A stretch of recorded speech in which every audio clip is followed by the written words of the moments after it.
CS Matiang'i, we have been informed, has been unable to come before us because of other commitments, and the committee has taken the position that we have given him an opportunity to appear and to respond to some of the issues that were raised last week.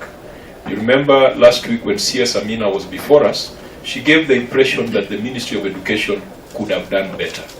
When the CS for Lands, Farida Karonei, came before us, she also gave the impression that the process could have been done better. And we didn't want to proceed and write our report without giving CS Matiang'i, who was then CS for Education, and who has had the experience of being acting CS for Lands, an opportunity to present his case. The Senate is looking at circumstances under which two schools that were previously under the management of the defunct Nairobi City Council were sold back to the government. You know, in Kenya there were 7 municipalities that manage primary education. One was Nairobi, others were Mombasa, Kisumu, Nyeri, and several others. It was expected that upon devolution, these schools or assets that were managed by the defunct local authorities would be transferred to the national government or transferred to the county governments.